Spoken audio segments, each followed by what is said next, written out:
But yeah, I actually wanted to talk to you guys about Arcane, or I wanted to tell you about Arcane. I recently saw it. I didn't have time. I've been like in bed nonstop because I'm sick, so I apologize for my voice and how like it sounds and things like that. But gosh, did I love that show. If you haven't seen Arcane, go watch it. Go watch it. Just stop like watching this video on YouTube or whatever and go watch Arcane right now. It's so good. Even I think like that show did a lot that I was not expecting.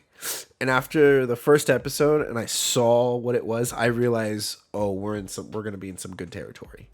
It's gonna be a lot of good times with that show. Arcane is done by Riot. It's a League of Legends things. If you don't know anything about League of Legends, you're okay. You don't need to know anything about it because we don't really know anything because they just, they give us some lore, but there's nothing real in depth. There's not really any character cinematics or like stories or any other or books or stuff. So you can jump in there and you can learn about these characters and you can have fun with it, and you're not gonna be lost. The only thing you'll probably miss out in, or maybe like when they use their abilities, like their QWEs and Rs, you'll be like to the casual audience, it'll just look like they're attacking people, but to League of Legends fans, you're like, oh, he's using his ability. Oh, today he's gonna be using his ability right there, and it's his ability right there. And so it was fun to pull out those Easter eggs, and it's fun to pull out those other things. And there's already fan theories coming out of future characters. But I want to make this a quick one. Of course, no spoilers for now. I don't even think I can. I don't even think I need to talk about spoilers to talk about the show. There's one thing that I would like to bring up, but I'll talk about it towards the end. So you'll hear about my one like spoiler tidbit towards the end.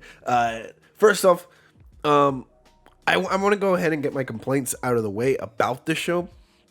I think with the show itself, there's nothing truly like okay. I shouldn't say truly. There's nothing crazy, unique, or original about the story.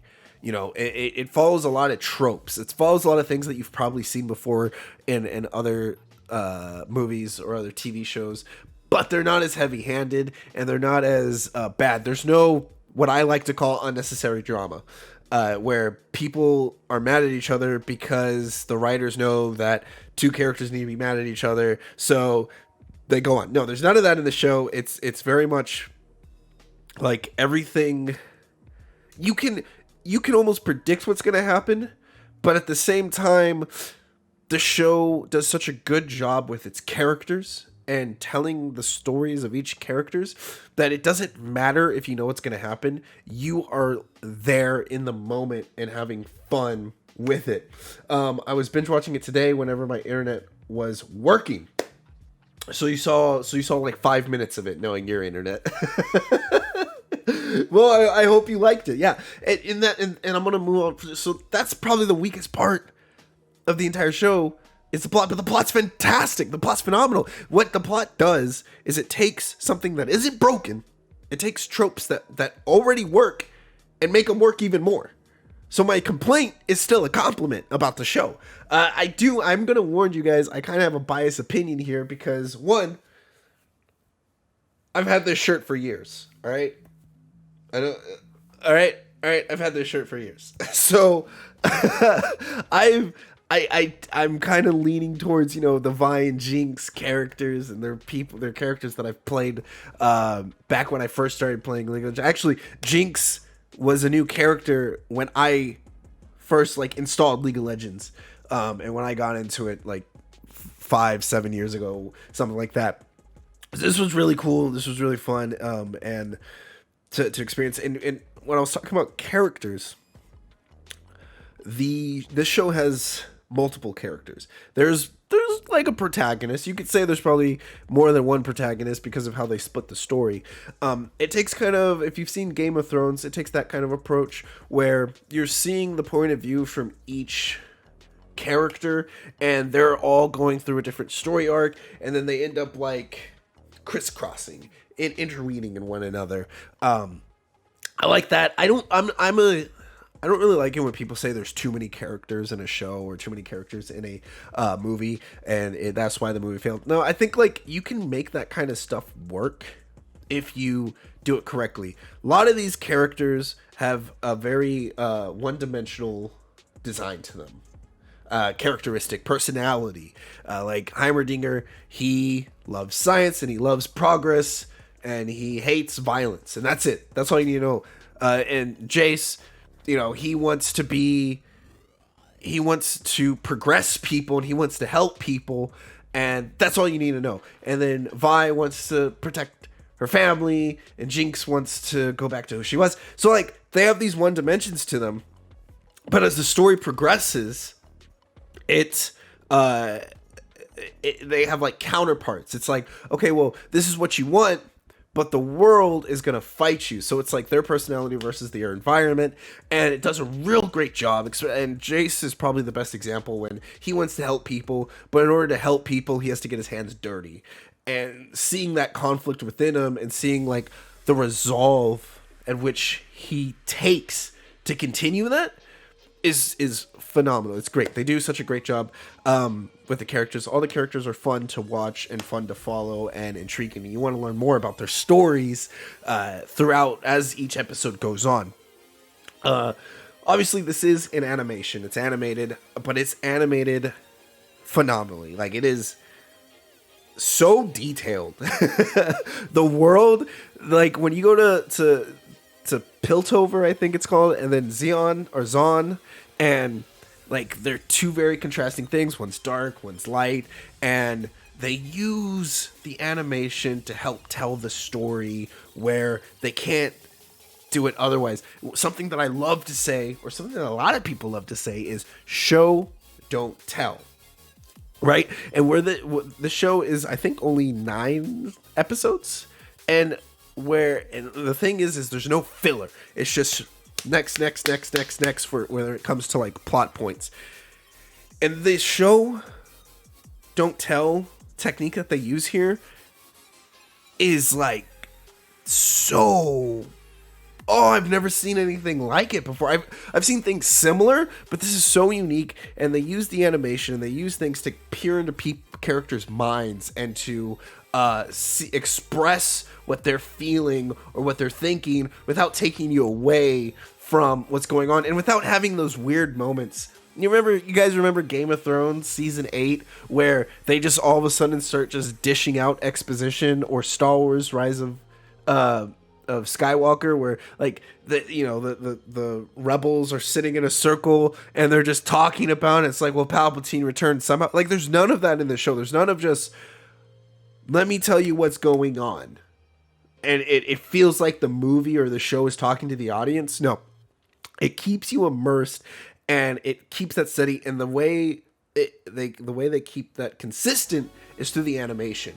Like Jinx is another great example. So Jace was a great example for characters. Jinx is a great example for like the style of animation usage.